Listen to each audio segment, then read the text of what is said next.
تو لہذا یہ آزادی ہے؟ نہیں، کوئی آزادی نہیں۔ تو لہذا یہ آزادی کے نام پر اتنی ساری تحریکیں چلتی ہیں، اسلام کے خلاف لوگ آوازیں اٹھاتے ہیں، اسلام کو بدنام کرتے ہیں، یہ ناآشنا لوگ، اسلام کے دشمن لوگ ہیں، ان میں کچھ بیگانے تو ہیں ہی ہیں، کچھ اپنے بھی ناعاقبت اندیش لوگ ہیں جو غیروں کے اشاروں پر چل رہے ہیں، ان کی بولیاں بول رہے ہیں۔ لہذا اسلام کو اگر پڑھا جائے تو جتنا تحفظ اسلام نے عورت کو دیا ہے، جتنے حقوق اسلام نے عورت کو دیے، کسی مذہب نے نہیں دیے۔ اس بات پر ڈبیٹ ہو سکتی ہے، مکالمہ ہو سکتا ہے، کتابیں لکھی جا سکتی ہے، کوئی دانشور آ کر بات چیت کر سکتا ہے، تو انشاءاللہ اس سے بات کرنے کے لیے ہم تیار ہیں۔ کیوں؟ کیونکہ اسلام نے حقوق اتنے عورت کو دیے، اتنے حقوق کسی نے دیے ہی نہیں۔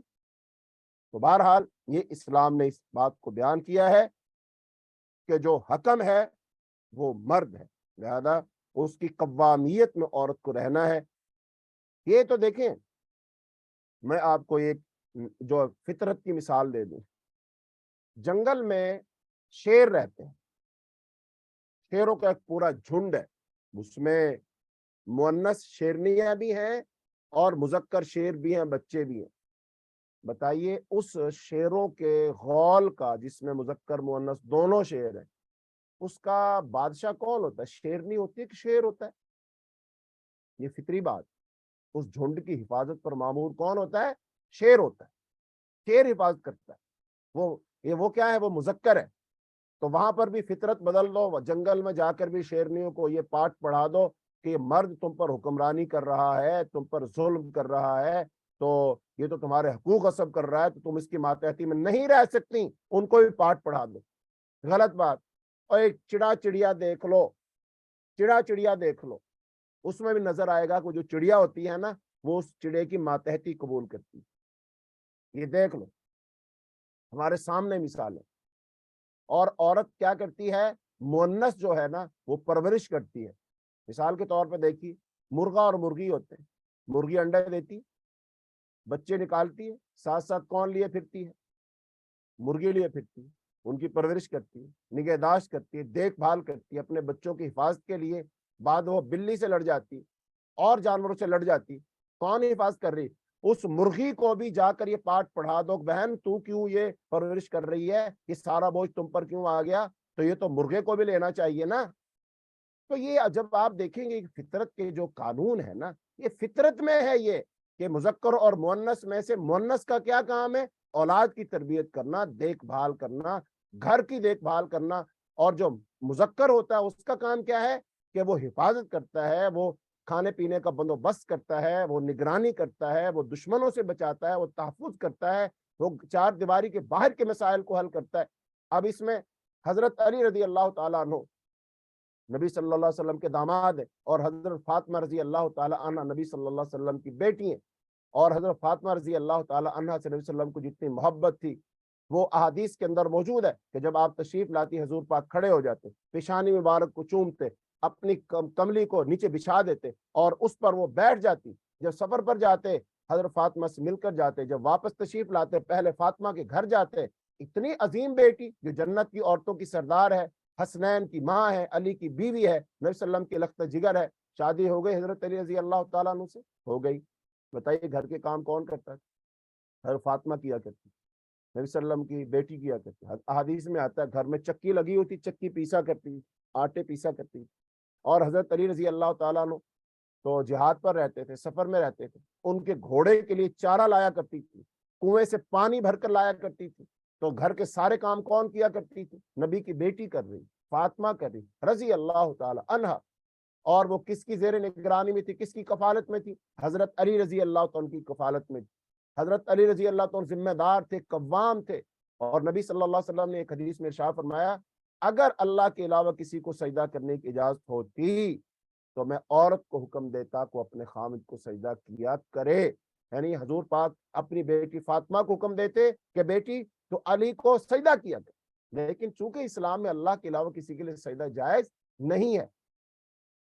ایک دفعہ آپ صلی اللہ علیہ وسلم بیٹھے ہوئے تھے تو ایک خاتون آئی، اب وہ کون سی امہات المومنین کے پاس آئی تھی، غالباً عائشہ رضی اللہ تعالیٰ کے پاس یا کسی اور کے پاس۔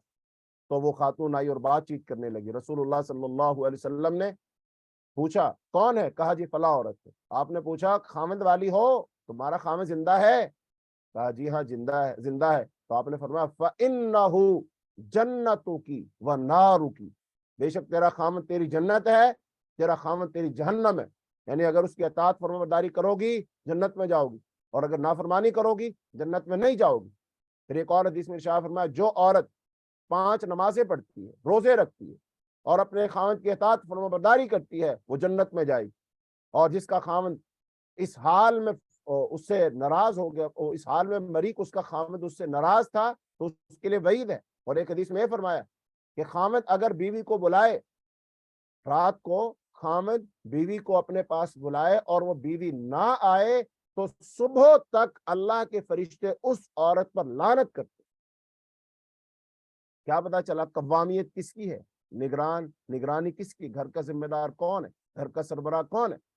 نبی صلی اللہ علیہ وسلم فرمایا کلکم راعٍ وکلکم مسئول عن رعیتی، تم میں سے ہر ایک ذمہ دار ہے اور قیامت کے دن اس کی ذمہ داری کے بارے میں پوچھا جائے گا۔ جو مرد ہے وہ اپنے گھر کا ذمہ دار ہے، اس میں اس کی بیوی ہے، اس کے بچے وہ ذمہ دار ہے، اس سے پوچھا جائے گا۔ تو بہرحال یہ مضمون چونکہ اب ہمارا ٹاپک نہیں ہے، یہ تو ضمناً بات آگئی تفسیر میں، تو قوامیت مرد کی ہے۔ اس کے بعد اللہ رب العالمین نے فرمایا اللہ کی اطاعت کرو اور اس کے رسول کی اطاعت کرو۔ اللہ رسول کی اطاعت کا حکم دیا گیا ہے۔ اب کوئی شخص جانتے بوجھتے اطاعت نہیں کرتا رسول اللہ صلی اللہ علیہ وسلم کی، تو وہ اپنا سمجھ لے پھر اللہ تعالیٰ نے کیا فرمایا یا ایھا الذین آمنوا اطیعوا اللہ واطیعوا الرسول واولی الامر منکم فان تنازعتم فی شیء فردوه الی اللہ والرسول ان کنتم تؤمنون باللہ والیوم الآخر ذلک خیر واحسن تأویلا۔ اے لوگوں جو ایمان لائے ہو، اللہ کا حکم مانو اور رسول کا حکم مانو اور ان کا بھی جو تم میں سے حکم دینے والے ہیں، پھر اگر تم کسی چیز میں جھگڑ پڑو تو اسے اللہ اور اس کے رسول کی طرف لوٹاؤ، اگر تم اللہ اور یوم آخرت پر ایمان رکھتے ہو، یہ بہتر ہے اور انجام کے لحاظ سے زیادہ اچھا ہے۔ کسی مسئلے میں کوئی جھگڑا ہو جائے تو اس کو کہاں لے آؤ؟ اللہ اور اس کے رسول کی طرف۔ اب میں یہاں پر آپ لوگوں کو یہ بات کہنا چاہتا ہوں، اگر کسی مسئلے میں اختلاف ہو جائے، مثال کے طور پر رمضان ہے، رمضان کے اندر تراویح کا مسئلہ ہی لے لو یا اس طرح کے اور مسائل لے لو، اب اس مسئلے میں کیا کریں؟ کوئی کہتا 20 پڑھو، کوئی کہتا 8 پڑھو، کیا کریں؟ تو اللہ پاک کیا حکم دے رہے ہیں؟ جھگڑا ہو جائے تو اس کو لوٹا دو اللہ کی طرف اور اس کے رسول کی طرف، جھگڑا ختم ہو جائے گا۔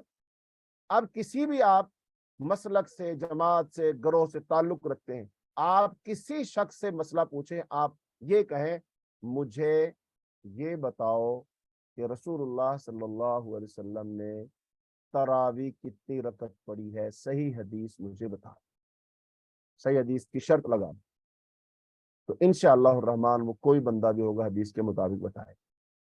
تو اماں جی عائشہ رضی اللہ تعالیٰ عنہ سے کسی نے پوچھا تھا کہ اللہ کے رسول کتنی رکعتیں پڑھا کرتے تھے، تو آپ نے فرمایا ما کان یزید، نبی صلی اللہ علیہ وسلم زیادہ نہیں پڑھتے تھے، فی رمضان و فی غیر رمضان، رمضان میں اور غیر رمضان، علی 11 رکعت، 11 رکعت سے زیادہ نہیں پڑھتے، 11 رکعتیں پڑھا کرتے، یہ اماں جی عائشہ نے بتایا۔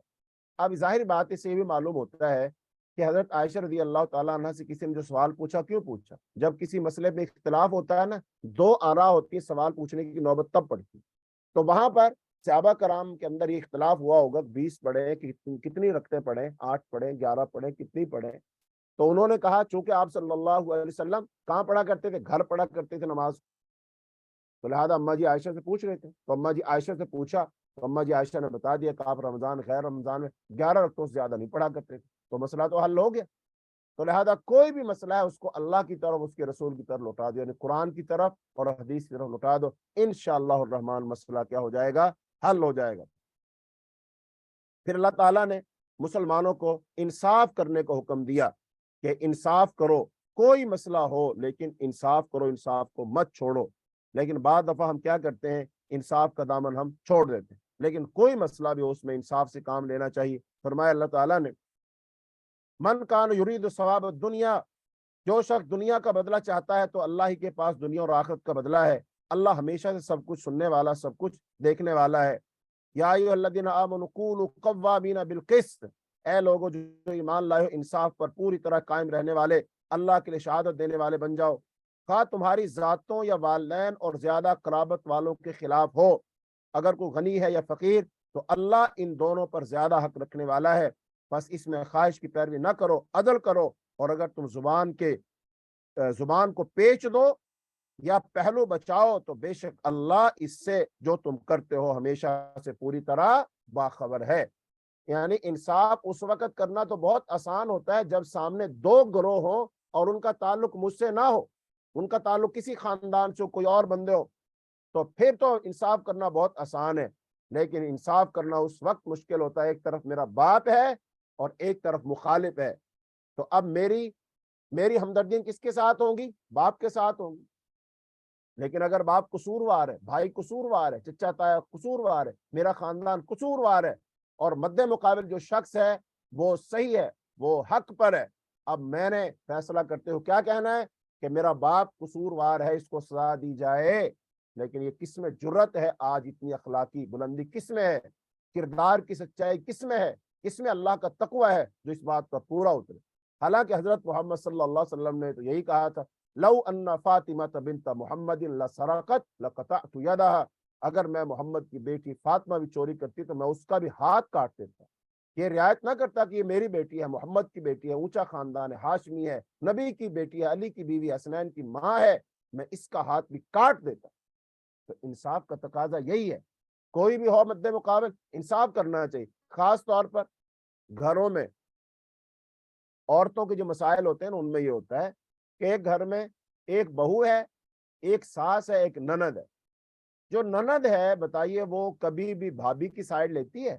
وہ تو ہمیشہ اپنی ماں کو ٹھیک کہتی ہے کہ میری ماں جو کرتی ہے وہ صحیح کرتی ہے، بس اس کو اپنی ماں کبھی غلط نظر نہیں آتی، کسی بیٹی کو اپنی ماں غلط نظر نہیں آتی۔ تو لہذا پھر یہاں پر کیا ہوتا ہے، ہمیشہ رگڑا کس کو لگے گا؟ بھابھی کو لگے گا، کیونکہ ماں اور وہ بیٹی ایک طرف ہو جاتے ہیں، بیٹی جو ہے ماں کی سائڈ لیتی ہے اور ماں بیٹی کی سائڈ لیتی ہے، حالانکہ بیٹی نے وہ کام نہ بھی کیا ہو، ماں کہہ دیتی ہے ہاں اس نے تو ایسے ہی کہا تھا۔ تو اس کا مطلب بیٹی ماں کو کور کرتی ہے اور ماں بیٹی کو کور کرتی ہے، اور وہ بہو کہاں گئی؟ لیکن یہاں پر جو بھی کر لو، وقتی طور پر آپ کو تسکین مل جائے، بہو کو مل کر رگڑا لگا دیا، لیکن مرنا بھی ہے کہ نہیں؟ اللہ تعالیٰ دیکھ رہا ہے کہ نہیں؟ اللہ کے ہاں عدل و انصاف ہونا ہے کہ نہیں؟ پھر کہاں جاؤ گے؟